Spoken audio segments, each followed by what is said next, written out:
Ég 57 ára Já. og ég hef hafið tiltekt innra sem ytra. Vá, það löngu tímabært, Dóra. Já.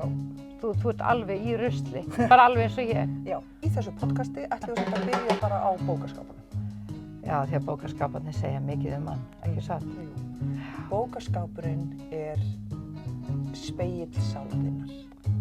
Ok.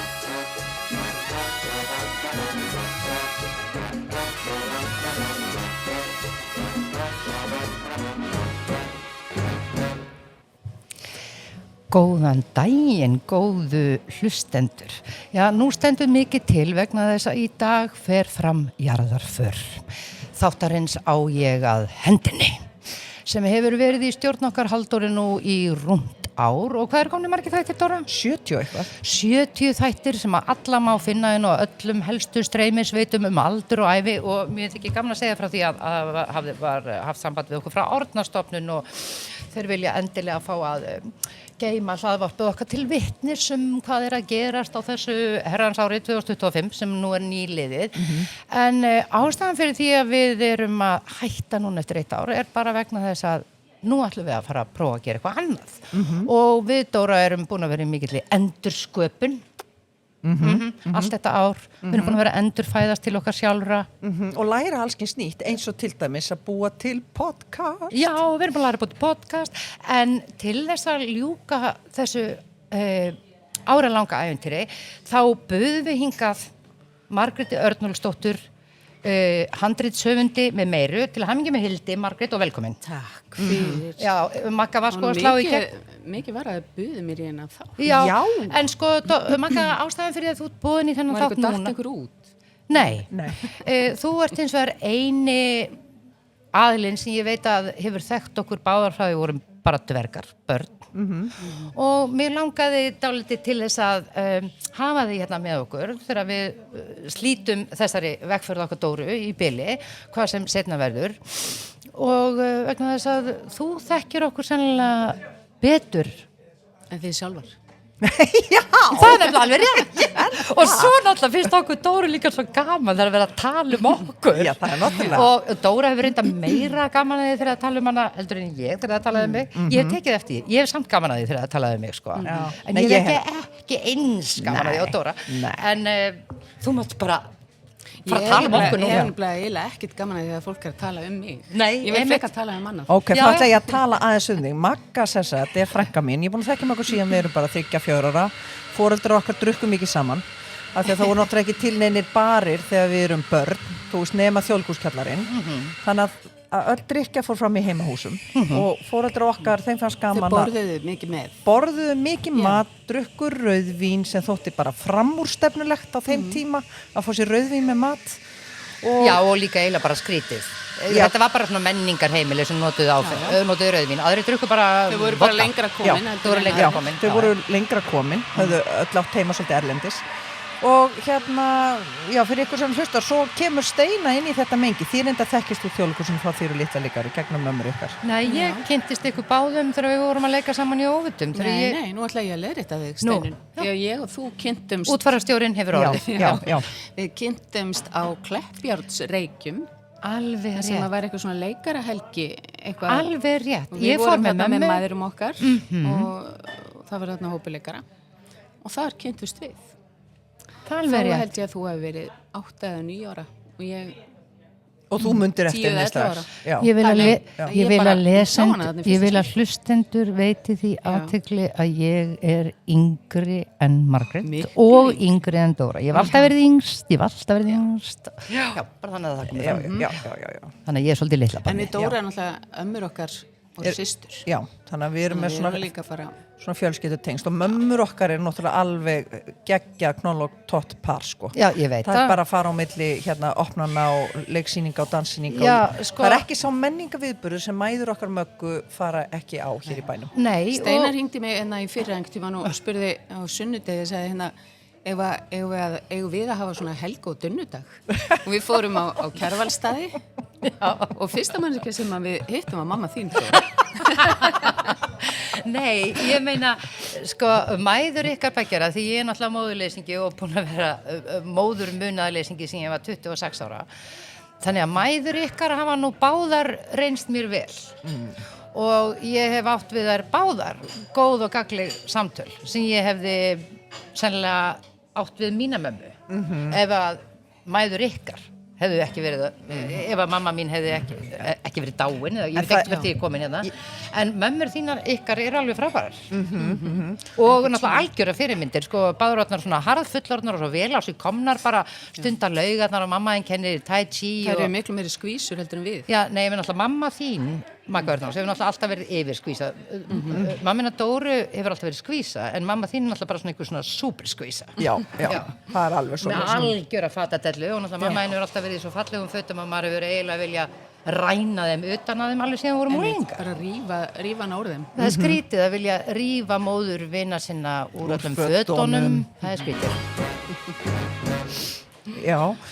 En Magga, hefur einhvern hlustað á þáttinn okkar á ég að hendinni?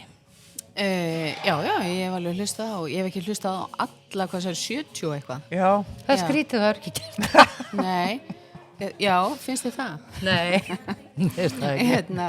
En ég held að ég hlustaði þátt, allavega, einhvern þátt það sem að Nico var í viðtali. Í viðtali og hann sagði alveg það sama og sko, bara, ég myndi segja, er að bara, þú veist, mér finnst miklu skemmtilega bara að hitta ykkur. Þetta er að hlusta á ykkur í hlaðvarpi, mér finnst það pínu weird. Já. Þú veist, það er bara svona, af hverju er ég ekki þarna, þú veist, í samtalinu? Ég veit það. Þetta er sama Magga Ragnar segir líka. Ég þarf ekki að hlusta á, sko, þættin ykkar. Nei, ég bara er alltaf með ykkur. Já. Við erum alltaf saman. Einmitt.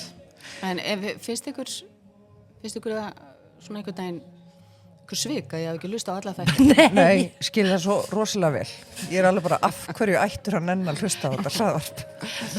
Nákvæmlega, ég held að Gunni kærasti minna hafi kannski hlustað á einn Nei, fyrst þið voru að byrja saman, þá hlustaði hann. Já, svona eitthvað aðeins. Já, af því að hann var svona... Og Nico hlustaði líka eitthvað aðeins. Og hann náttúrulega þurfti að hlusta því að þú varst að klippa þetta heima. Já, þannig að hann svona... Já, þú hefur náttúrulega beitt hann smá svona hlaðvarpsofbeldi. Já, en svo fekk ég mér þetta er ekki þannig að ég hef byrjað að hlusta á þessu bara, nei, ég nenni ekki að hlusta á þetta. Það er bara, þú veist, ég hlustaði bara stundum á ykkur og stundum ekki og svo er ég bara svolítið svona sérvitur þegar það kemur á hlaðvörpum. Ég vil helst hlusta á eitthvað sem er svona mjög nördalegt eins og Script Notes sem er bara 2 handritshöfundar að tala saman. Já, það er mjög skemmtilegt podcast. Mjög skemmtilegt. Eða eitthvað svona politíst, Rest is Politics eða eitthvað svona. Ok, hlustar á það, Rest is Politics. Ég hlusta á það svona stundum ef ég er í stuði. Aha. Og æðislegt hlaðvarp sem ég var að hlusta á eins og sem heitir History of English. Aha. Þú ættir að hlusta á það, Stína. Já. Það er heldur 200 og eitthvað þættir sem er kannski bara svona 20 mínútur. Aha. Mjög nördalegt. Ok. En mjög merkilegt. Já, ég ætla bara að demba mér í að hlusta þetta bara, byrja á fyrsta þætti, bara á eftir. Heyrðu, en Magga, við bjóðum þið velkomna inn á Mama sem er svona félagsmiðstöðin okkar Steinu. Hefur komið hérna áður? Já, með þér. Já, einmitt. Kanntu ekki vel við þetta? Jú. Þetta er ekki hugulegt. Og hérna er þetta að drekka Golden Milk. Þetta er mjög gott, en það er eitthvað svona hrati í þessu sem að sem þið líkar ekki við. Nei, sem ég bara, má ég ekki örugglega borða það? Jú, þetta er svona kallað hollusturhrat sem er í mörgum svona heilsudrykkjum. Herður, sem að ég ætla að segja ykkur fréttir. Ég fór til hann Kollu Grassa í síðustu viku því að ég er búin að, svona miðaldra fólk, ég er búin að hitta eitthvað miðaldra fólki sem fer til Kollu Grassa þarna í Justa apóteki til þess að svona láta lesa eitthvað í orkuna sína eða hvað vantar eða eitthvað.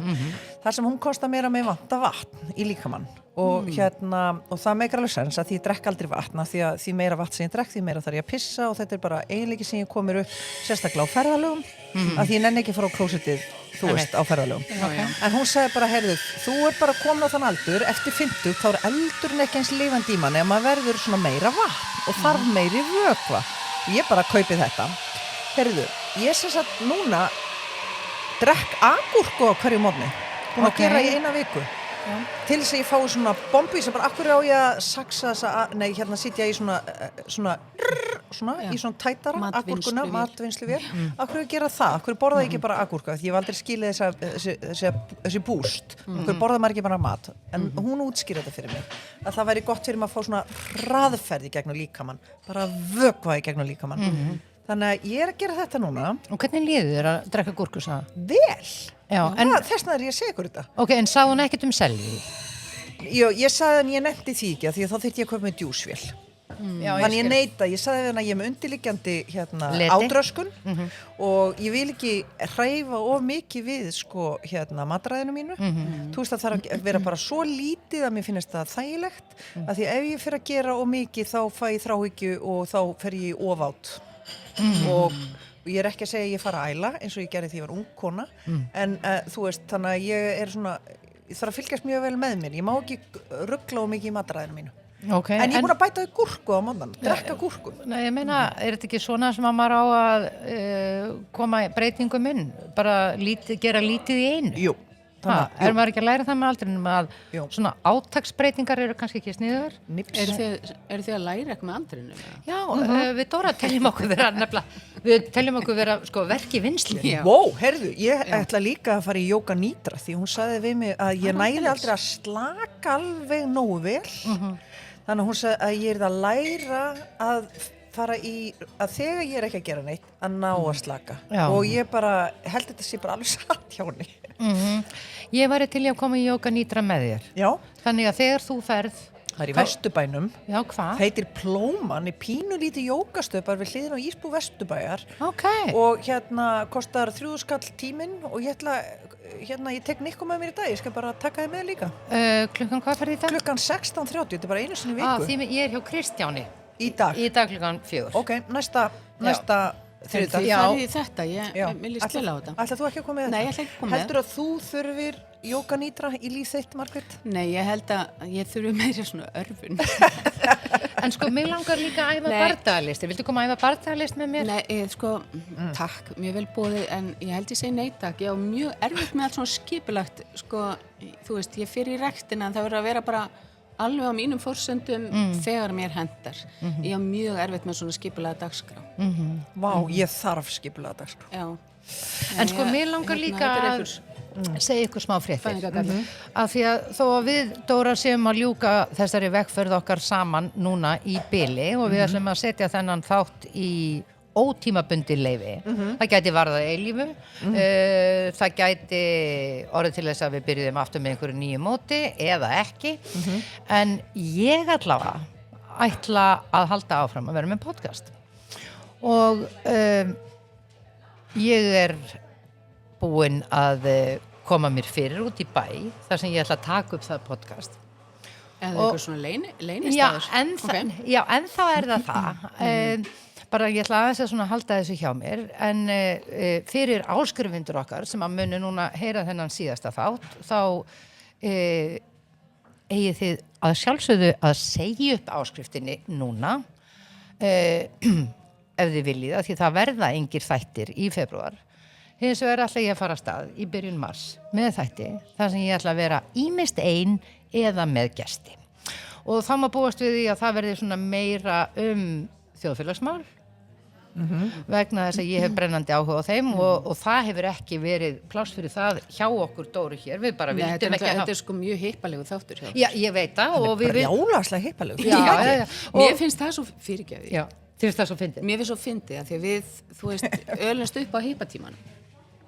Valla, við erum eiginlega að fæðast svona í endan á hann. Ég segi það, en við eyddum okkar æsku þegar brjótast undan hippa.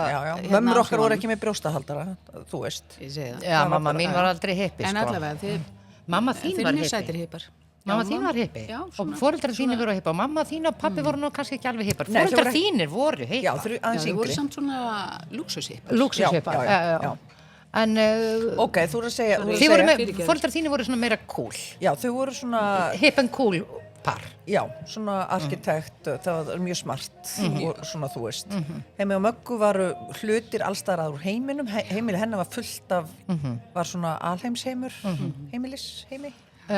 Heimi á mér voru bara bækur og nokkri stólar. Bækur, uglur og bara nokkri stólar þar sem fólk að setja til að lesa bækur. Já, og öskubakkar. Já. En byrju, hvar vorum við árum? Við vorum að segja að þið fannst fyndið að þátturinn var svona hippalegur hjá okkur. Af því að við hefðum verið hippar en svo náttúrulega... Nei, mér finnst að þið eru svo miklu hippar. Já, þið eru svo geggar hippar. Já, ég verð alveg satt. Og það er þess að þú spurðir að hafið þið verið að læra eitthvað með aldrei? Já, við höfum verið að læra að vera hippar. Hippar, nákvæmlega. Við höfum verið alveg núna, ég myndi segja ég hafi 4,5 ár verið að læra að vera hippi og Dóra svona svipað. Já, 3 ár byrja ég svona aðeins að... Já, þá byrja ég og ég myndi segja að Steina hafi mjög mikil áhrif á mig í þessu sko. Af því að hún byrjaði á undan og ég svona kem á eftir. Já, en sko við komum samt inn í hippismann, við Dóra úr ólíkum áttum, sko Dóra fann sér leiðina sína inn og ég fann mér mína leiðin, þannig að það var nú bara þannig, við viltumst saman inn í hippismann. Já. Og það mikið að hippum hér á mamma. Já, en mig langar sem sagt í þessu podcasti mínu að tala meir þjóðfélagsmál, vegna þess að ég hef mikinn áhuga á þeim og ég þarf að gera það á öðrum vettvangi. Það passar ekki þessu fórali og veistu hvað Steina, því ég hef alltaf klift podcastið, ef við höfum óvart farið að tala pólitík, þau klifta út. Já, ég veit það og ég hef alveg verið sátt við það, Dóra. Ég hef alveg verið sátt við það vegna þess að þetta podcast var ekki um það. Nei. Og það var eitthvað allt annað en mér svona rennur blóðið til skyldum að ég hef gaman af pólitík, ég hef áhuga á pólitík og svo finnst mér líka bara ég sem borgari ber að skylda til þess að fylgjast með því sem er í gangi og reyna að hafa það áhrif ef ég get og þannig að mig langar til að tala málefni líðandi stundar en mig langar líka til að taka viðtöl við fólk sem að hefur breytt sín minni á lífið og alls konar fólk hér á Íslandi sem að bara úr öllum áttum sko. Þannig að ég svona að leggja draugin að þessu. En þú ert ekki komin nafn? Nei, ég ætlaði að láta ykkur leysa það hér og nú. Hvað átt að vera útvarp Ólína, einu sinni var ég með svoleiðis þátt. Löngu áður en að podcast verið til, þá var ég með á mokkablogginu sem hétt útvarp Ólína og þá sendi ég út sko podcast, en það var ekki til neinn podcast á, þetta var bara svona einhverjir pistlar sem ég sendi út, hljóðpistlar. Hvað á... Útvarp Ólína finnst mér flott. Hvað segir þú, Magga? Þú nú meira... Útvarp Ólína. Útvarp Ólína. Það náttúrulega, sko, ég teki eftir í gegnum tíðina að fólk kallar þig oft Ólínu, sko, af því að það man ekki að þú heitir Steinólína. Já. Þannig að sko Ólína greinilega hérna svona það sem að... Það sérstæða. Það einhvern veginn, já. Það stikki, sko, það klístur í nafninu, Ólína, þannig að þú stiklar þá bara duglega inn núna að þú munt verða kölluð Ólína hér eftir. En það mjög flott, sko. Já, ég meina, mér þykir alltaf vænt um það þegar ég kölluði Ólína vegna þess að ég náttúrulega skýrði í höfuð og með Ólínu og mér þykir mjög vænt þetta nafna því að mér finnst það líka dálítið lýsandi fyrir mig af því að ég alls ekki línulaga, ég frekar ólínulega manneskja. Já, ég var ekki búin að hugsa þetta. Nei, ekki heldur. Þetta alveg satt. Ólína. Ólína. Ólína. Útvarp Ólína. Já. Góð vísun. Já, góð vísun. Þannig að ég veit ekki. Þannig að við þurfum eitthvað að ræða þetta meira eða? Eru þið ánægðar með útvarp Ólína? Útvarp Ólína, já. Ok, þá mun það bara heita það. Já. Ok, þá sem sagt, kæru lesendur, þá mun hefja göngu sína nýr þáttur í minni umsjón, nýtt hlaðvarp í byrjun mars sem mun bera nafnið Útvarp Ólína. Og þið getið sagt upp áskriftinni núna ef þið hafið ekki trú á því að þetta verði skemmtilegt hjá mér í mars eða þið megi bara gerast áskrifendur aftur í mars. Þið bara stjórnið þessu sjálf og það allir áskrifendur hafa aðgang inn á tal til þess að segja upp áskrift og gera það. Það er bara stendur upp á hvern og einnar. Og ef einhver borgar óvart þannig að 1250 kallinn þá bara sendiði mér skilabóða messenger, ég skal endurgreiða ykkur. Já, eða mér bara á Facebook eða og ef þið viljið ekki tala við með Dóri þá getið kvarta við Möggu og Magga kemur því áleiðis til okkar. Já. Þetta var, en ástæðan fyrir að þessi síðasti janúar þáttur kemur ekki út fyrir í febrúar er að við Steinar erum búin að vera báður í útlöndum. Já. Og það var bara ekki hægt að taka en eins og hálf þjóðin örugglega. Eins og hálf þjóðin, já, í janúar. Jú. Það er náttúrulega ætti bara að senda fólk úr landi í janúar. Það ætti bara að vera... Þú ert að fara til Grænhöfða, Já. Núna bara eftir með ferðaskrifstofu pappaðins ævintýra fyrir Örnúls það er náttúrulega talandi að gera það sem fullorðið fólk sem eru fyrirmyndir pappiðinn, hvað er hann gamall? 85. Hann er 85 ára og rekur ferðaskrifstofu fer með fólk út allar heimsálfur hvað er í gang? Nákvæmlega, þetta er aldrei búið Það alltaf hægt að vera meira gaman. fjör. Já. Bara meðan er gaman að það, þú veist, meðan mann hefur gaman að þá bara heldur maður áfram. Heyrðu, og ég ætla ekki að vera smjaðra fyrir pappa minn, ég þarf það ekki, pappa minn er búin að þekkja mig frá því að ég var krakki, en ég er alltaf að hitta fólk og ég þekki fólk sem hefur farið í ferðina með pappa minnum og ég heyri ekkert nema fólk sé bara yfir sig hrifið. Þá alveg gefur sig á tal við mig. Þú ert vinkon hennar Margrétar. Við vorum þarna með honum Örnólfi. Bara fólk stoppa mann út á götu. Já. En Og ég er það ekki er hissa rosa á því, ánægja. því að hann er algjör hugsunamaður þegar kemur að þessu og hann bara, hann vill miðla, hann vill að fólk upplifi eitthvað að honum finnst sko mikilvægt að ferðast til staða og reyna að kynnast bara djúpt menningunni og mannlífinu og myndasambönd Ég fór inn á heimasíðuna. og benda á, já, en ég segi bara Það þú eru veist, allir útvarpsþættirnir líka sem hann hefur gert Já. og bara, þú veist, bara, og hvernig hann lýsir ferðunum og bara, Ég meina þættirna sem Andalúsi er náttúrulega bara briljant. og þeir eru allir á heimasíðunni. Ævintýraferðir Örnólfs. Einmitt, ég vissi það til dæmis. Og hérna, ég hef ferðast með pappa hinnum og það er náttúrulega Hvert fórstu með honum? ævintýralega skemmtilegt. Ég bað hann einu sinni að koma með mér yfir til Marokkó þegar ég var með fjölskyldun minni á Spáni. Suðurspáni. Og hann fór með okkur yfir til Marokkó og það var bara alveg ævintýralega skemmtilegt ferðalag. Náttúrulega pappiði náttúrulega þekki Marokkó inn og út og við fórum til Tangier og þar hittum við einhvern vinn pappaðins og þegar þeir hittust vinnið þá áttaði ég mig á því að sko að pappiðin var í einhvers konar guðatölu hjá öllum sem við hittum. Það var bara, honum var fagnað eins og hvítum hesti og það voru opnaði restaurantar og við fengum eitthvað svakalegt hótel og ég meina pappiðin var bara eins og einhver svona lyklapétur og það sem þú ert að segja að er svo ríkt í pappaðin þetta að vilja miðla, það er ekki bara það, hann er svo góður kennari. Hann segir svo skemmtilega frá og þannig að maður kemst ekki hjá því að fá áhuga á einhverju og læra eitthvað það og vilja vita meira og ég meina hvað getur við beðið meira í fararstjóra? Ekkert. Nei.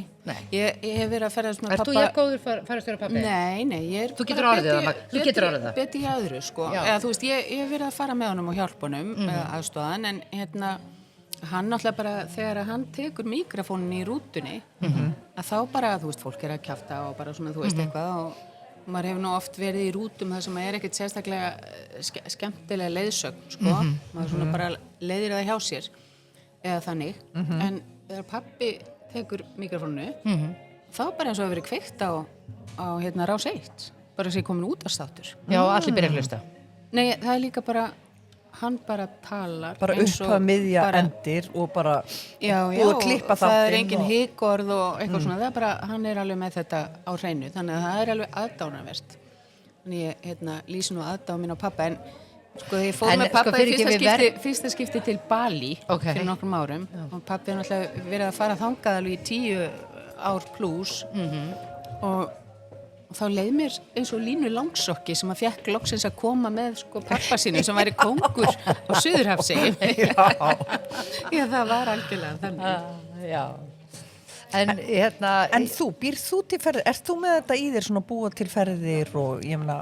Já, ég hef náttúrulega verið að vinna með pappa núna í nokkur ár og svona bæði farið með honum í ferðir og líka verið að svona bara alls konar umsýslu og samskiptum og einmitt að finna út úr hvernig er þetta betur bæta eða eitthvað svona, þannig að ég held að ég sé með það, en ég hef náttúrulega bara lært af honum líka, þú veist, þannig að við erum alltaf að reyna að bæta ef við getum og kannski skiptum hótel eða þú veist, nú einhverjum dagsetningum við, alls konar, þannig að það mér finnst það mjög gaman.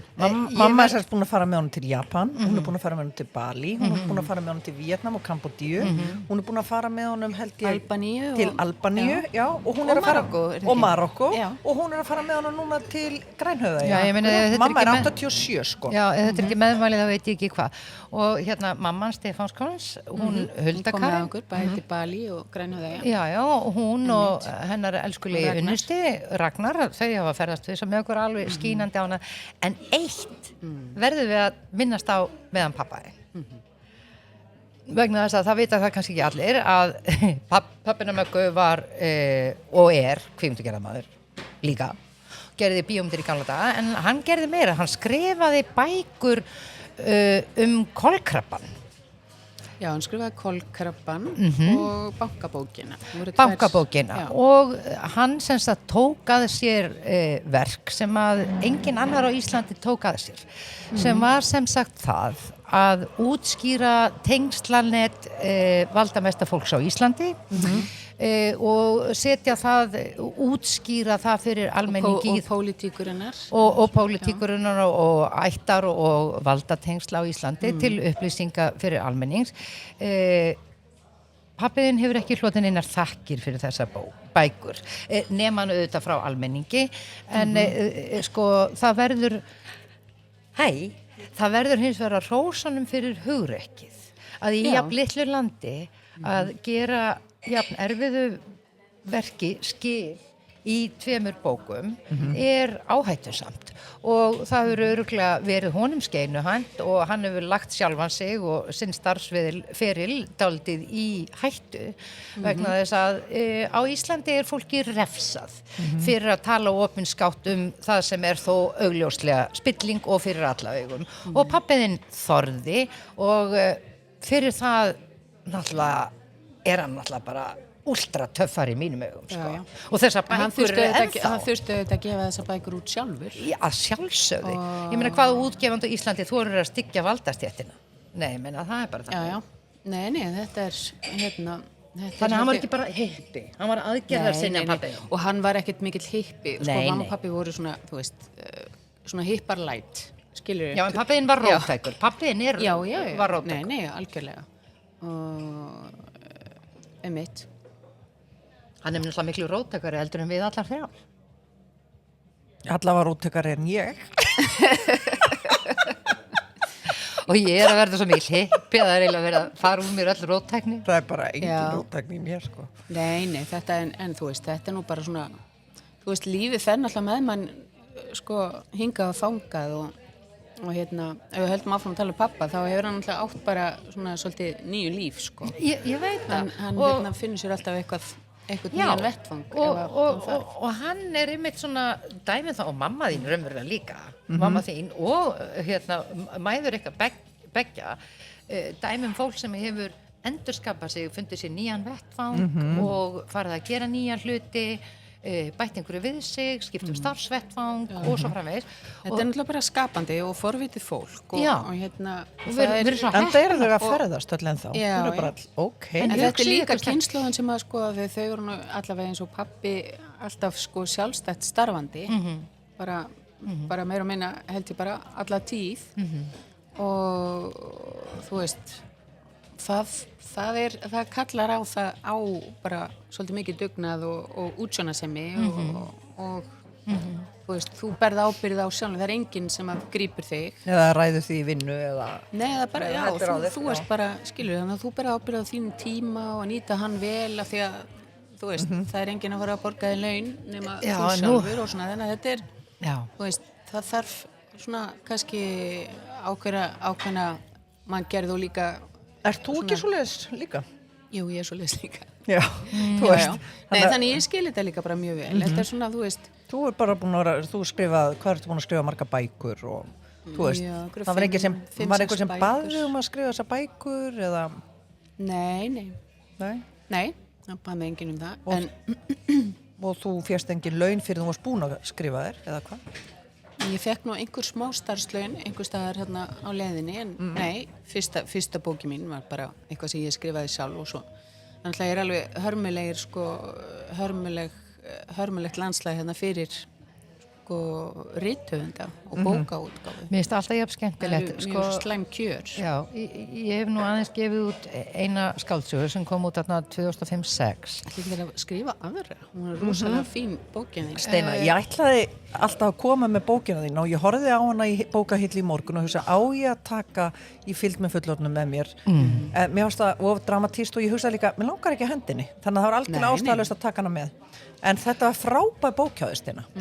Já, hún var það. Já. Mjög góð. Og það sem, hún varð það. Nei, hún var bara... Nei, sko, ég ætla að segja ykkur vegna þess að sko, ég var í Bandaríkjónum þegar ég var að klára hana og Guðrún hjá JPVF, eiginkona Jóhanns Páls, hún var náttúrulega svona yfireditor. En að því að ég var í Bandaríkjónum og hún var á Íslandi, þá fékk ég það í gegn að Gísli Rúnar, Jónsson leikari, sem var þá gestkomandi hjá okkur Stefáni, alltaf verið 3 vikur, var í 8 mánuði. Okay. Og ég ekki að segja að hann hafi overstayed his welcome. Þetta bara að fyndnast að ég veit. Að komið 3 vikna heimsókn og verið í 8 mánuði.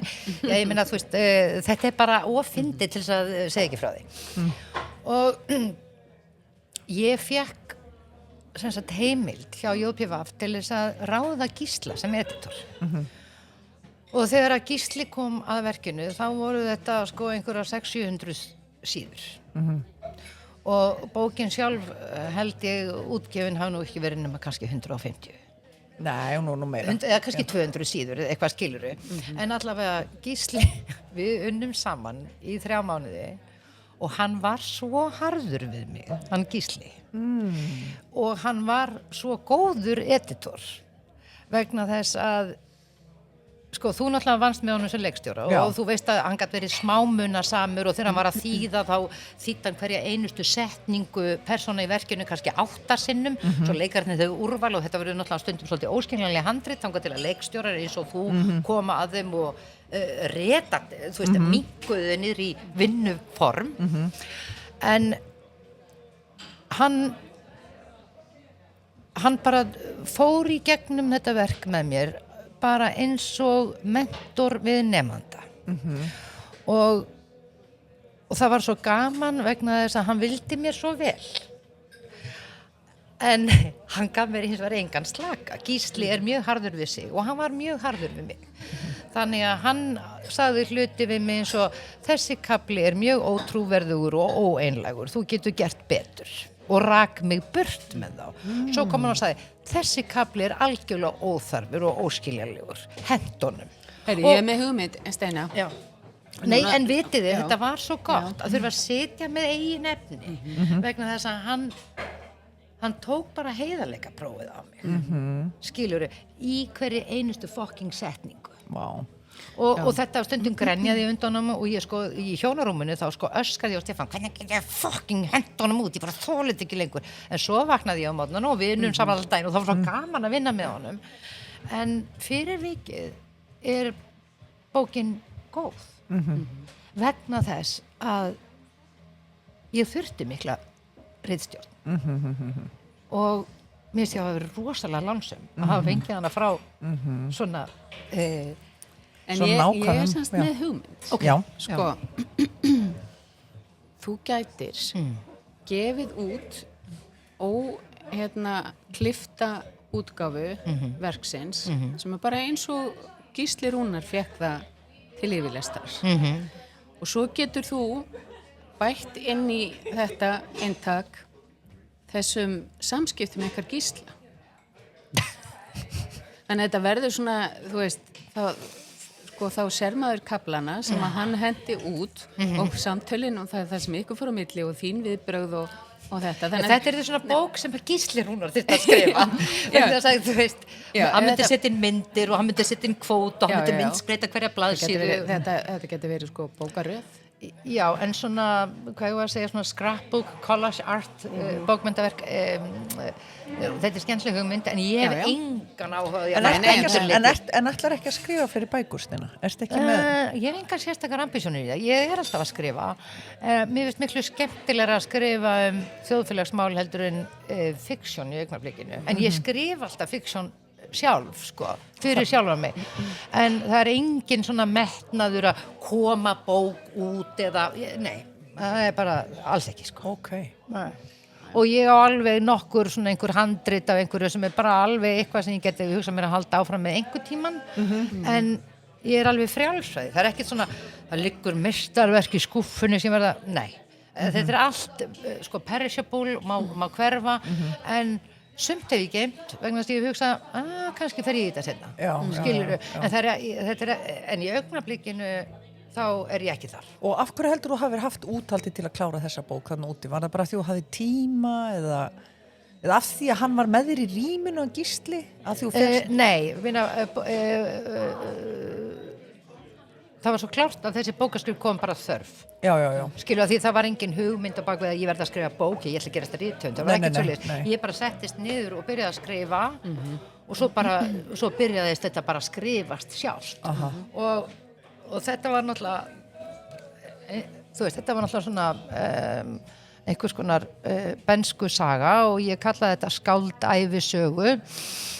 Og við lágum dálítið lengi yfir þessu ég og pabbi hvað að kalla svona bók en skáldæfisaga varð ofan á og En má ég þá spyrja þig að smaka því að þú búin að skrifa marga bækur og mörg handrit og þar sem bækurnar þínar hefur skrifað bara af svona þörf eða þrýstingi en handritið þín þau eru oft pöntuð hjá þér eða fólk sem hefur samband við þig nema náttúrulega Regína sem þú skrifaðir með Sjón á sínum tíma hvernig ert þú með þrýsting, eitthvað sem að býður og þú ert ekki búin að ná að komast í að því að þú ert alltaf að vinna fyrir einhverja aðra segðu mér aðeins frá þessu Já, ég náttúrulega með margar hugmyndir eða eitthvað svona sem að ég hef velt fyrir mér í gegnum tíðina að mér langaði til að gera eða eitthvað svoleiðis og stundum náttúrulega kannski augljóslega bara hef ég ekki haft tíma til þess að sinna því eða eitthvað svoleiðis en ég ger engan sérstakann greinamun á þessu því að þegar ég tek að mér að skrifa eitthvað að þá ger ég það ekki nema ég sjá að ég geti gert það að mínu að ég geti farið alveg inn í verkið og þá það bara orðið mitt og þá skiptir einhver máli sko, Já, þú vinnur bara með takmarkanina sem efnið það bara nákvæmlega svo þegar við fáum einhvern hlut Já, en ég meina ég líka alveg verið beðin að skrifa eitthvað sem ég bara kveiki ekkert á því og ég, þú veist þó ég gæti svona alveg gert handverkið þú gæti raunverulega sko, þú veist, þá veit ég alveg að það ekki eitthvað sem ég myndi leggja á mig sko. En Dóra, þú veist, ég get sagt til Lindarmál fyrir mér bara þú veist, í þessu samhengi þá elska ég bara að vinna og ég líti á þetta allt saman sem vinnu og sko og vinnu sem þú hefur gaman af Já, og bara þú veist, ég elska verkefnið að finna út úr og leysa þú veist, þetta oft bara rosa flókið svona ráðgáta maður einhvern veginn, maður með einhverja hugmynd og svo fer maður af stað og þá man maður allt í mjög það samt sko mjög maður viti sirka sko hvernig maður vill að þetta endi að þá leiðin að ég bara mjög löng og ströng og Magga náttúrulega 5 í enneagramminu Ok, þú eru að skýra fyrir hlustendum hvað það þýðir 5 í enneagramminu, það eru svona lónerar það eru svona pælarar og fólk sem fer bara alveg og finnst líður eiginlega best þegar það er vilt í völundarhúsinu Já, og þarf ekkert endilega að hafa einhvern með sér þegar þú leggja staðinn í völundarhúsinu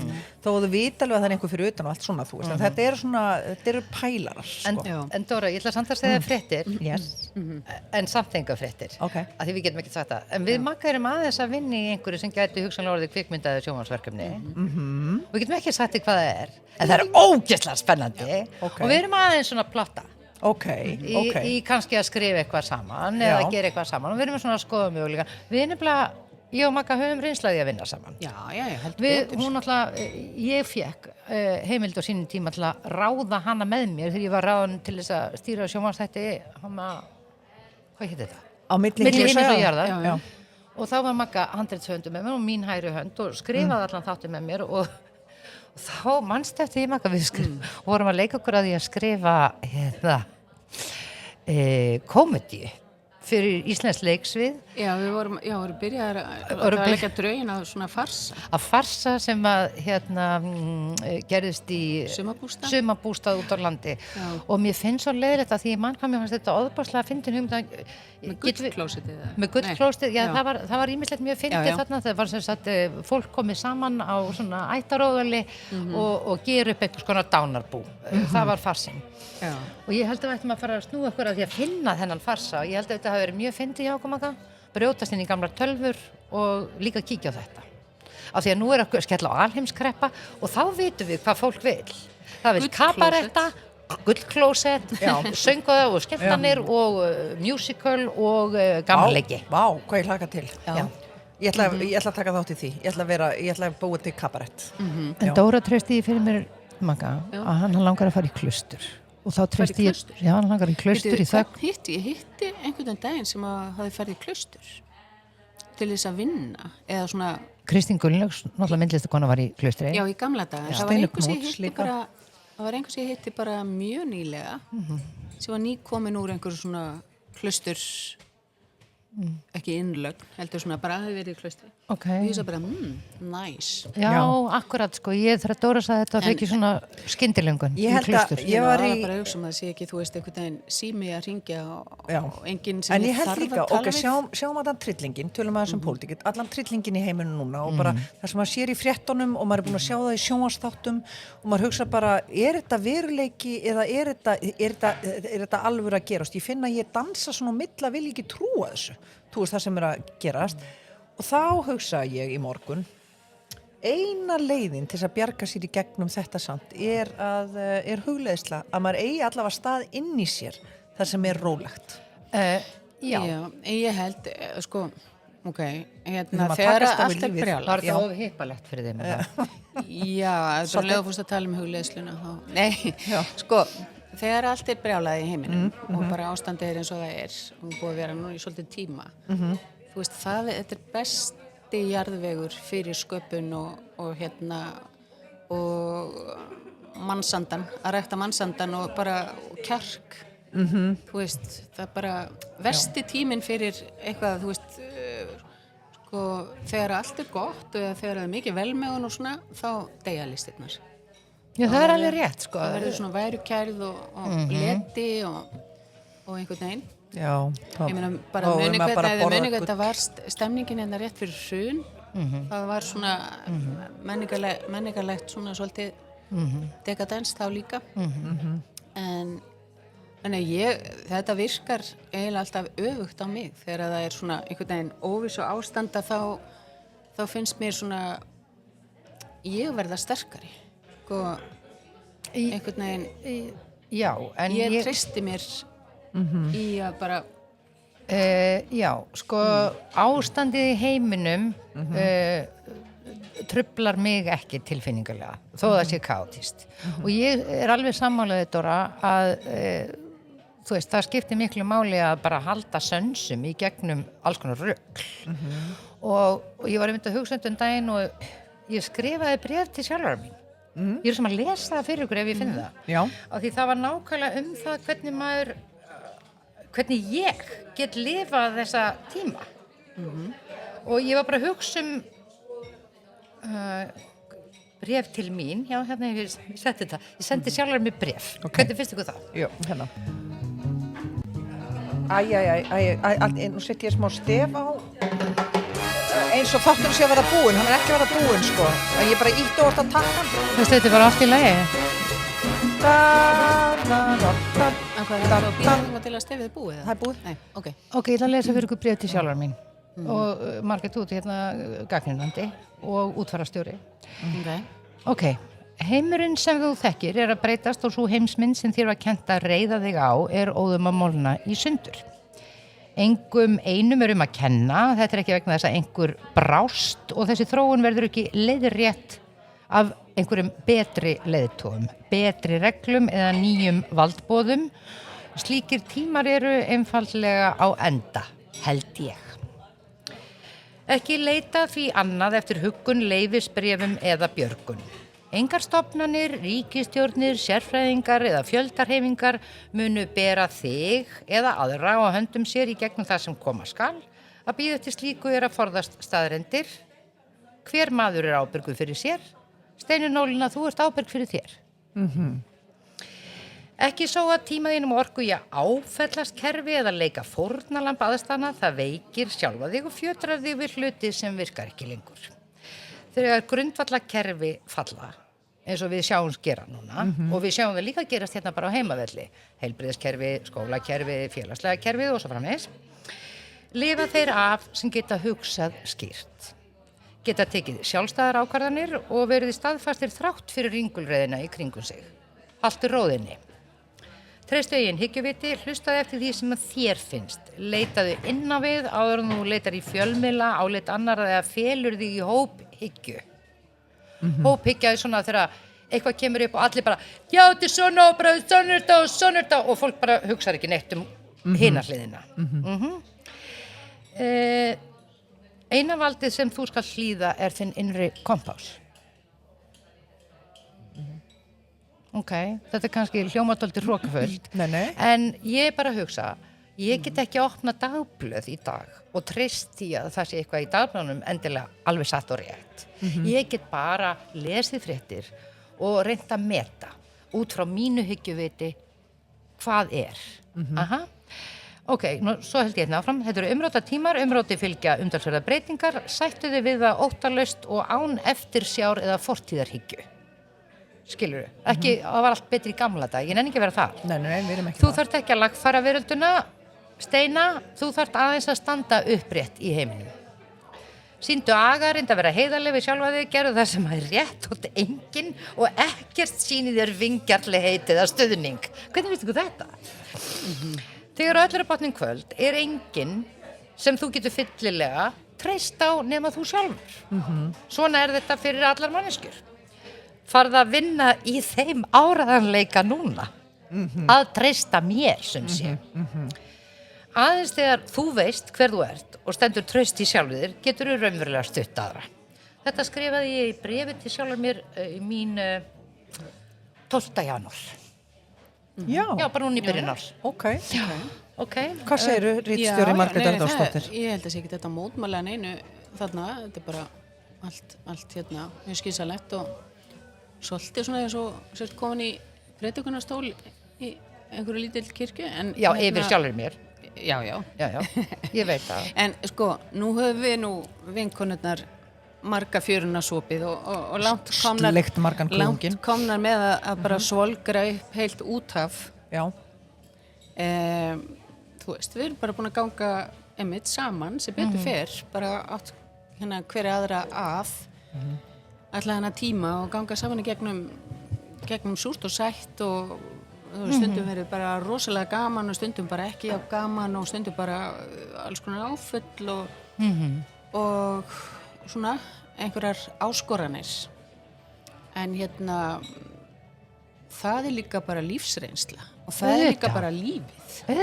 Þú veist, lífið er bara og ég sem höfundur, það er bara það sem að starf sem ég hef valið mér af því ég hef svo mikinn áhuga á manneskjunni og lífinu og sögunni og bara öllu þessu og þannig ég bara er forvitin það sem er að gerast og mér finnst alls konar ég er bara fyllist hryllingi og sorg og alls konar en mér finnst þetta raunverulega alveg ótrúlega spennandi tímar.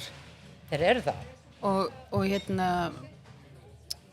ég veit ekkert hvort að sko þegar við erum að tala svona einhvern veginn heimsmynd og alheimskerfi sem að við höfum haldið einhvern veginn að væri einhver fasti þá er ég ekki alveg viss að það sé sko, bara ef maður ferðast til dæmis til annara heimsálfa, til Asíu og ætlar að fara að ræða sko ástandið í heiminum við fólk í Víetnam eða eitthvað svona ég var hérna fyrir held ég 2 árum og þá var svona Úkraínu stríðið í svona svolítið hápunkti hérna í okkar heimi fólk bara ég segi ekkert hvað verið að tala sko. Það er bara, þú veist, ég var að fljóta það er bara aldrei heyrt það.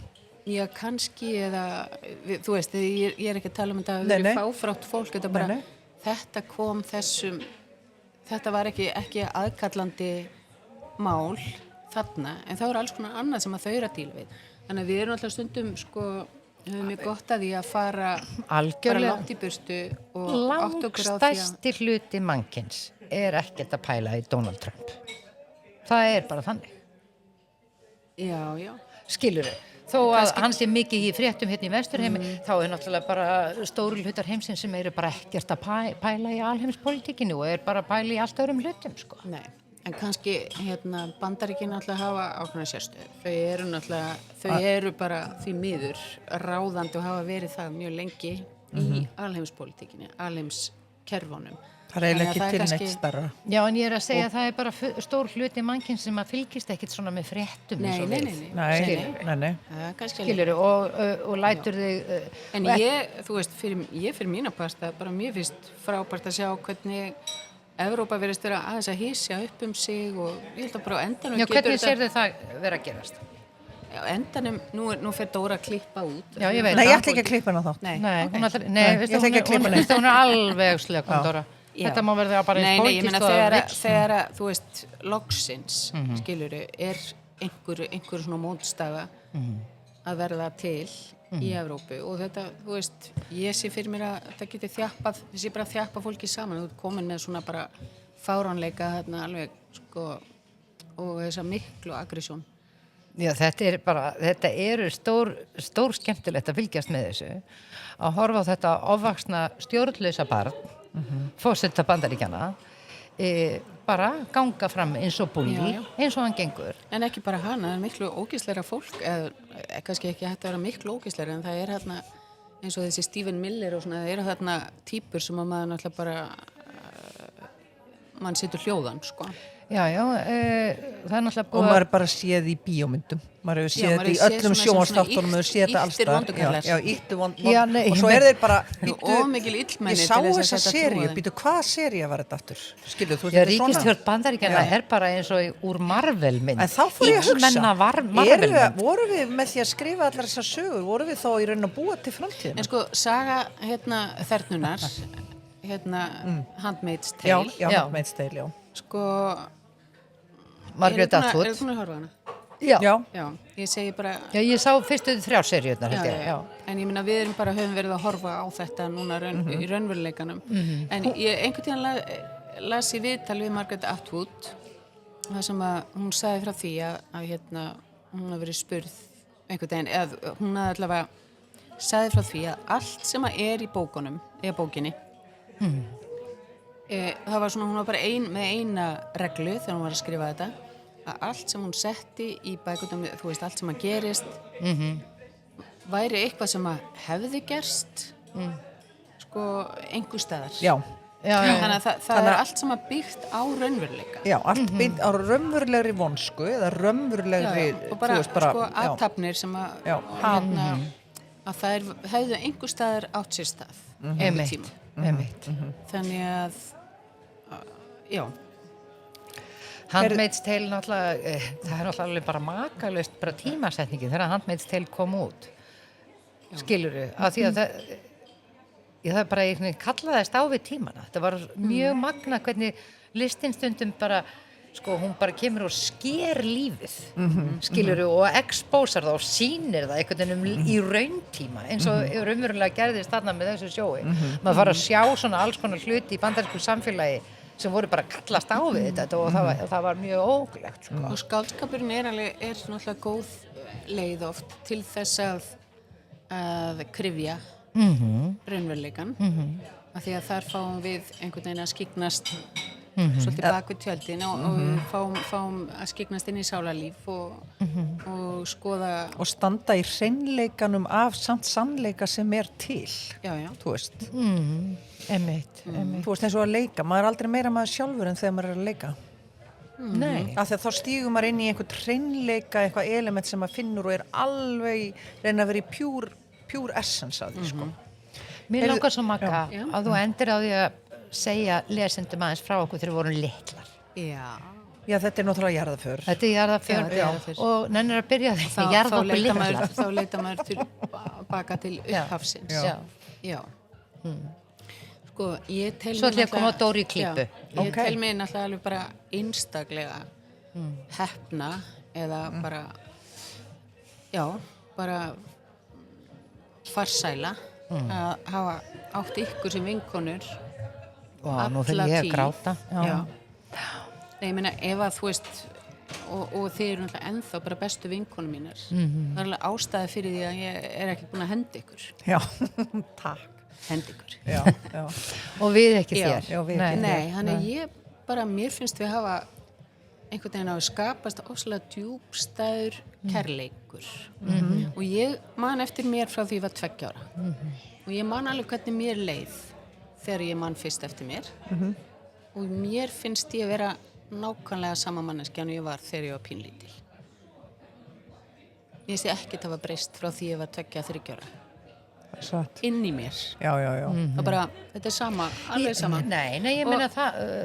og sama með ykkur. Ég hef búin að þekkja Dóru bara frá því að hún var 2-3 eða eitthvað svoleiðis. Og ég man alveg bara hvernig tilfinningin var bara þegar ég svona einhvern veginn, mín meðvitund Dóru, sem var bara svona eitthvað ofsalega mikið ljós, ofsalega mikið svona leikur og gleði og eitthvað kraftur sem að ég var miklu feimnari og svona varfærnari og svona Dóra var svona bara einhvern veginn sprengdi aðeins upp og hreyfði lífið og einhvern veginn ég eldi hana og vissi að það er alltaf spennandi og gaman og þú veist, hún kom Ég get tekið undir hvert einasta orð. Stundum var ég pínu stressuð og hún færi einhvern veginn, þú veist, að því að hún var svolítið hvatvís. Ég var líka stundum stressað með henni. Og ég var svona bara, þú veist, vonaði að hún færi ekki yfir, en Hún að var sama svo mikil tíma gaur, sko. Já, en ég notaði Dóru alveg sem svona bara ísbrjót fyrir mig. Við einhvern veginn fórum inn í einhverja aðstæður sem við þekktum ekki aðra krakka eða eitthvað svona, þá var Dóra bara hæ, ég er Dóra og hérna þetta Magga og þú veist, ég þurfti ekki einu svona að kynna mig og svo þá var bara orðið gaman og þannig að, þú veist Steina er svona ísbrjótur líka sko. Steina líka, sko Heldur betur, sko Steina, sko, er náttúrulega 2 árum yngri en ég og Möggu finnst ég alltaf mjög barnaleg, en það Nei, þú varst náttúrulega svona mjög barnalegu útliti þegar ég kynst en þú varst svona lítill engill þessi risastóru brúnu augu og síða hárið og söng eins og þessa sko englarödd og þú voru fyrstu okkar fyrstu svona samskipti voru eiginlega að þú sagðir, heyrðu, hérna ég ætla að kenna lag á gítar og við ætlum að syngja þetta saman í röddum fyrir fólkið í kvöld og þetta var bara Var þetta á Kleppjós? Þetta var á Kleppjós, ég bara Hvað var ég þá 8 og þú 10? Eitthvað svo leiðis Við vorum bara Var það Erla góða Erla? Nei, það var hérna Já, oftast kallaður Kitty og já, það var fyrsta lagi sem lærði á gítar. Það var það, akkurat, og þú kendi mér það. Ég ætla að segja ennþá eina lagi sem ég kann á gítar. Og nú þarf ég að fara að komast, ljúka þessum þetta en langar að fara heima og æfa þetta lag. Já, býta aðeins. Svo ætla ég aðeins að fá að halda áfram. En að því að Steina er 2 árum yngri og svo ætla verði við unglingar og svoleiðis. Þó hún væri 2 árum yngri, þá var hún einhvern veginn komin mun lengra einhvern veginn í ákveðnum þroska heldur en við allar og bara þú veist, hún var næstu í kettlingalegt barn, sko og þegar við vorum náttúrulega unglingar þá var Steina, nei alveg þetta er ógeðslega fyndið. hún var svo lítið kettling þú veist, þegar við fórum inn í tösk- og hanskabúðina að þá bara arkaði Steina að afgreiðsluborðinu og byrjaði bara að spjalla við konurnar bara dömum við sælardömmu mínar hvað segið þið nú gott í dag? Mikið er þetta huggulegt hjá ykkur og svona, við vorum hérna bara svona lúðarnir hérna í, þú veist, slitnu lópapeysunum á bakvið og kínaskónum og með kal á tánum. Akkurat. Nei, þannig að þið hafið svona, ég er mjög þakklátt fyrir það, að þið hafið svona, ég hef lent í mörgum ævintýrum og þið dreigið mig, Steina, þú sérstaklega, þú hefur dreigið mig út í alls konar hluti sem að, sko, engin annar myndir ná að. Þannig að þessu fylgir sem sagt lífsreynsla sem að ég hef öðlast og já, bara meira stuð heldur en kannski ég hefði verið fær að búa mér til fyrir mig sjálfa af því ég vil nú helst vera bara svona einhvers þar eina föndra í róliheitum. Sko, þegar ég kynntist Margréti Örnóls, ég náttúrulega við Dóra urðum svona fyrst vinkonur, sko.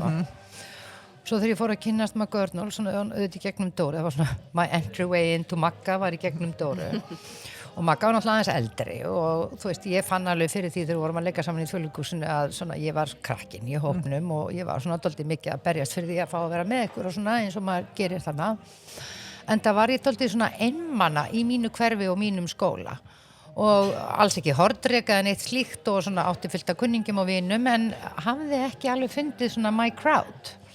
Fyrir en ég hitti ykkur og ég bara, þú veist, ég lagði talsvert mikið á mig til þess að fá að vera í eitthvað félagskap og það skipti mér mjög máli og ég verð að segja það sama, að það hefur algjörlega verið skipt sköpum fyrir mig í mínu lífi að eiga þig að og eiga þig að. Og í tilfelli Möggu þá sko það er svo ótrúlegt hvað getur verið mikið jörð í þér. Þegar ég alveg eins og flutryki, þá hefur Magga einhvern veginn ráð á því, svona lag á því að verða svona alveg svakalega róleg og breyta sér í svona einhvern veginn svona 500 kíló akkeri. Saltstein.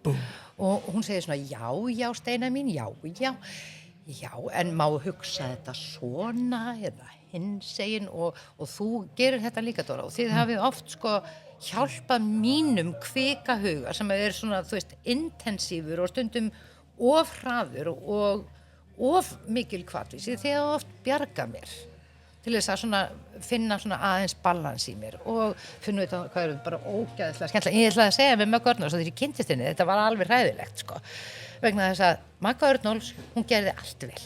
Hún spilaði á píanó, hún gat teiknað, hún málaði herbyggið sitt sjálf, herbyggið hennar var svo sko fallega skreytt og dekorerað að maður bara saumaði föt, það var ekkert. Herðu, og svo fann hún alltaf peninga í vösunum sínum. Já. Við áttum ekki peninga og hún bara, herðu, það er 500 kall hérna. Það er miður ekki lengur. Það er 500 kall hérna. Nei, og mér finnst mjög merkilegt þegar ég hugsa tilbaka að aldrei og með hvorugur ykkar var mér ógnað af ykkar hæfileikum. Ég bara hafði það náttúru að ég var svo hrifin að því hvað þið voru klárar í einhverju sem ég var ekki klár í. Skilurðu, og ég náttúrulega einu sinni eyðilegði því mynd sem þú teiknaðir í djóki af því að ég var svo pirruð við vorum að teikna saman og Magga náttúrulega teiknaði bara einhver listaverk og hún bara ákvaða að teikna einhverja konu sem var að dansa með einhvern húllarhring eða eitthvað og svo bara alltaf komið mynd af því meðan að ég var að teikna svona Óla Brygg og þá var ég svona, ég þoli ekki hvað þú teiknaði vel og ég alveg reif mynd eftir því, ég hef verið svona 12 ára, 13 ára, 14 ára eða eitthvað en ég fann strax þá að ég var bara svona það er ekki hægt að vera afbrýðisamur út í hæfileika annarra. Maður getur bara dáðst af þeim og maður getur lært af þeim. En það er líka, þú veist, það á ekki vera hægt að vera afbrýðisamur út í fólk sem maður elskar. Nei, nákvæmlega. Og þannig hefur það, ég hef aldrei fundið til neinnar afbrýðisemi, gagnvart ykkur eða þessum vinkona og hóp okkar og ég held enginn okkar hafa verið í þeim pakk og við erum einhvern veginn dálítið langsamar með að hafa svona mér fannst þess stundum vera svona strákahópur. Já. Þú veist, það var meira hvað vorum að gera en vorum ekki að fylgjast með hvor annarri. Já, það var ekki mikið svona stelpu samkeppnisdrama. Nei, það var ekkert og við vorum ekkert að ala hvora aðra upp. Nei, við leiðum okkur bara að vera eins og við vorum og stundum gerði einhverja vitleysu og þá bara hlógu við að því og við vorum ekkert að fordama hvora aðra fyrir eitt eða neitt. Jú, ég gerði það nú alveg. Þú veist, ég man eftir að fara til einnar ykkar og segja hérna, þú sagðist það var tekið 2 dísapann en þú tókst 24, sagði hún mér. Þú veist. Ekki, þú sagði ekki. Nei, ég sagði ekki. Og ekki við mig. Nei. Það er önnur hérna. En skilur, þú veist, þannig að það var svona þú veist, líka litafullt út fyrir, sko. Nei, við vorum ekki alveg skaplausar. Nei. Þetta er bara það sem þetta er svona moment frá því ég 14 ára og hérna, og ég hugsaði, ég þurfti ekki að gera þetta, af því að þetta var rosalega mikill, ég var að krefja vinkonu að hún ætti alltaf að vera alveg heiðarleg við mig. Það þarf ekki alltaf að vera alveg. Já. Dóra var líka, þetta er líka svona bara, þú veist náttúrulega með bókhald. Já, ég er með bókhald. Sko, Dóra, hún skrifaði maður fekk lánað 12 krónur hjá henni fyrir Karmelu, þá skrifaði hann það í litla bók. Ég veit það. Við vorum kannski ekki alveg svona. Nei. Þú veist, ég hef dáðst að þessu með Dóru, en þú veist, þegar hún alltaf einhvern veginn, þú veist, verið svona kannski aðeins skynsamari. Nei, ég meina Dóra mikið skynsamari. Dóra er náttúrulega kannski svo ein okkar sem er mjög skipulöð í fjármálum. Já. En við höfum markvist ekki viljað læra það af henni. Við höfum ekki haft áhuga á því, Margrét. Eða kannski bara ekki getuna. Nei, og kannski ekki getuna. Nei, er ég ekki bara hræddari en þið? Nei. Sá sem að verður svona skipulöður í fjármálum, er hann ekki bara hræddari við að eiga ekki fyrir eða standa ekki, þú veist, treystir sér ekki eða treystir ekki lífinu? Er þið ekki bara treystið þið ekki bara betur en ég? Ég veit það ekki. Nei, Ég meina, ok. eða þú veist. Þetta er mjög hippalegt. Heyrðu. En Dóra, Já, ég var í útlöndum já, og ég bað hann Gunna, Já. þar sem vorum stödd á göngu á þessari litlu eyju þarna La Gomera, sem við hefum sáttum og dásanleg, að þá rakst ég á eyrnalokka já, og ég var ekki með eitt kassa á mér, þannig ég bað Gunna um að kaupa það fyrir mig, handa mér, já. en ég var eiginlega að kaupa það fyrir þig. Gunni veit það ekkert, sko. Nei, ok. Og hann hlustar ekki á hana þátt, Nei, þannig að, ok, og þetta voru nú ekki dýrir Já. eyrnalokkar, þannig að Já. honum verður nú alveg ósátt um þetta. Ok. En það er vegna þess að ég var með þér í skóginu þínum upp í Skorradal Já. þegar þú fannst fyrsta berserkjasveppin þinn. Já. Og ég ætla að gefa þér svona berserkjasveppa eyrnalokka sem ég fann fyrir þig á La Gomera Já. vegna þess að ég veit að þú fannst sveppin Já. og við þurrkuðum hann við aðtöfn og svo sísa vinkon okkar hjálpa okkur að klára það alls saman. Já. Og þig langar að rannsaka meira þennan svepp. Veistu það, ég prófaði að mikrodósa þennan svepp í 1 mánuð, Ok. kvölds og mótna, og hann íti manni rosalega inn í skrokkin á sér. Þú sé, ég tók bara svona lítið á mótnan og kvöldin Já. og svona jartengdi mig mjög mikið og hvíslaði mér á kvöldin, ekki sofa með síman við hliðin á hausnum á þess. Og ég er sem sagt búin að hlýða honum og nú er síminn frammi. En berserkjasveppurinn, hann sagði mig þetta. Já. Ég myndi vilja orða þetta svona að berserkjasveppurinn gefi þér aðgang Já, að þessum upplýsingum. að svona þínu fullorðna sjálfi sem að villi vel. Já, vá, takk, þessi eru Svo æðislegir. þegar komið þetta í eyrun, þá verður það alltaf að kvísla svona í sitt hvort Já, eyrað á þess. já, og hvíslaði svona. Og hérna, Þeir jartengja, Dóra, berserkjasveppurinn, hann er jörð, sko. Já, Dóra, það hefur verið sko óendanlega gaman að sitja með þér í hver einustu viku og tala við þig. Já, sömu leiðis. Og hérna, ég veit nú að leiðir okkar er ekki að skilja Nei. en ég er samt alveg að fara að grenja. Já, Og hérna, það er bara því mér er svo gaman að hitta þig, en ég meina við hittumst næstu í hver einustu viku anyway, þannig að við munum bara halda því áfram og ég legg til að við 3 förum að taka svona Dunnu og Helgu bókudaga. Já, við þurfum Já. að fara að æfa okkur, sko. Og, Af því að við ætlum að vera eins og þær Já, eftir en 20-30 ár. En ég myndi þá vilja líka að við kæmum okkur upp svona myndlistasýningadressum og höttum og Já. drögtum já. og færum að mæta svona í eili búningum. Og hvað segðum að hérna því okkur hefur bara einu sinni tekist að fara í svona vinkonuferð til útlanda saman og við erum samt orðnar 56, 7, 8 ára gamlar. Hvernig væri ef við fórum þegar vorum 50 ár til Parísar? Þegar það voru þarna uppreisnin í París og við lentum í þarna riots og allt þetta. Gulstakkar, það var alveg geggjað. Það var djöfull var það Djöfull var það geggjað, sko. Við vorum með svo mikið af hérna innkaupapókum. Já. Við þurftum að hlaupa inn á veitingastæðin og Já, þetta var mjög hlupin bara allar inn, bara allar þegar Já. þetta var að koma hana. Ég byrjaði að tína saman allar pókana, ég kom inn með svona 20 póka. Svo fór ég út aftur af því að þeir voru sko, það var svo mikil orka í þeim og þeir öskruðu í skildina og ég fann bara fór svona tauga áfalli gegnum skrokkinn á mér. Allavega, mér langar að gera aðra svona ferð og þá þarf maður við þurfum að finna góð ræját. Já, þurfum að finna góð ræját og leita þau uppi og fara saman. Steina, ég elska þig eins og ég sagði við þig þegar ég var 14 ára og þú 13 ára þá sagðir við mig, Dóra, þú þarft að segja mér oftar að þú elskir mig af því að hérna annars gleymi ég því. Þú voru að segja það við mig 20 sinnum á dag og, já, og þá sagði ég, Steina, ég elska þig 20 sinnum á dag. Og þetta segir Dóra við mig hvert einasta skipti sem við tölum saman í síma eða þegar við bara hittust á förnum vegi og Já, þetta er ennþá svona þetta er þema. fyrir mig svona, minnst bara alltaf jafn svona, nú er ég alveg að fara að grenja Já. minnst alltaf jafn gott að heyra þessa setningu, Dóra. En ég elska þig 20 sinnum á dag. Og ég veit það og ég finn það Já. og ég veit þú elskar mig oftar en 20 sinnum og þú bara elskar mig. Ég bara elska þig. Já, og Ég elska veit líka að Möggu. þú elskar mig og nú Ég er ég segi bara það er enginn að telja, sko. Nei, Ég held það að er við ekki bara- að telja. Þetta var getum samt, verið þetta var hérna- sér sama og skrifar hérna Karmeluna í bréfið. Hún ætlaði bara að standa sér rosalega vel. Bara það væri allavega komið, þú veist, 20 sem á dag. ég veit það og hérna og Dóra, þú veist að tala að því langaði að fara í klaustur og ég var bara svona, já, einmitt það sem mig langar að gera hins vegar fyrir utan það að ég ætla að vera með nýtt podcast útvarpólínu er það að ég finna að ég verð að fara að syngja aftur og ég er með ýmislegt á prjónunum hvað það varðar og nú ætla ég að gera það vegna þess, en það sem mig langar að gera er að fara eitthvað og syngja möntrur Já, það langar mig líka. Í langan tíma vegna þess að ég hef verið að gera það með sjálfur mér og ég finn hvað það er gott og á þessu er vísindaleg skýring.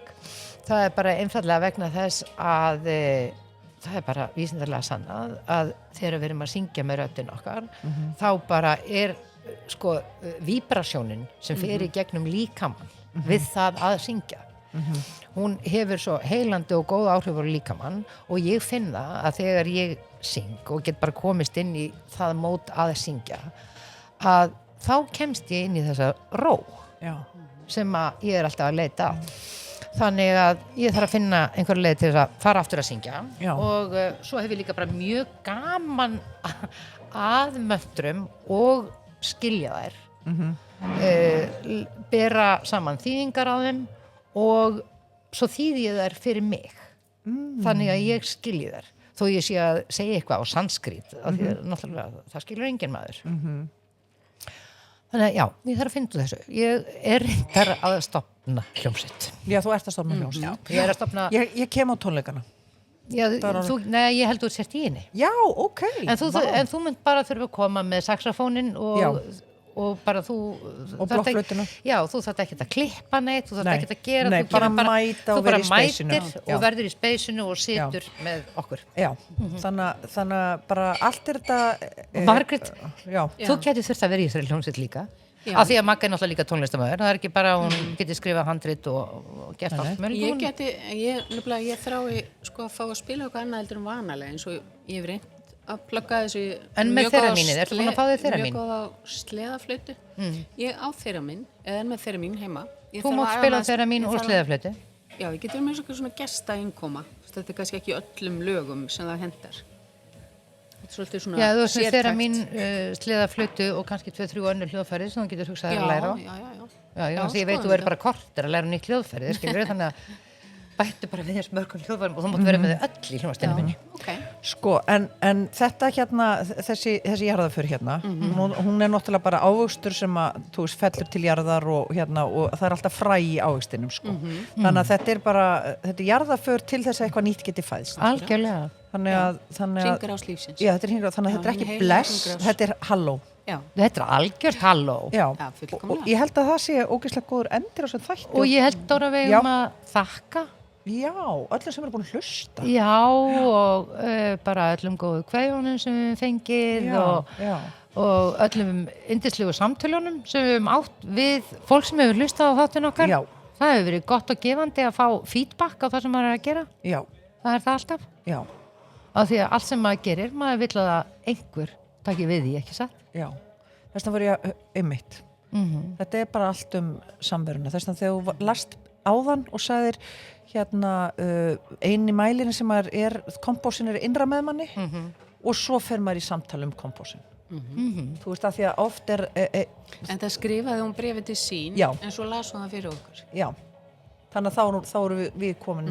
í samtal við Já, ég var bara að leyfa ykkur að heyra hvað ég var að hugsa fyrir mig þegar ég horfi á kaotískan heim Elsk ykkur Já, elsk ykkur og takk fyrir þetta ferðalastina og hlakka til næsta Heyrðu, og bara næsta dagskrá Helgubóku og Dunnudagur í drögtum á Kjarvalsstöðum Já Okay, let's go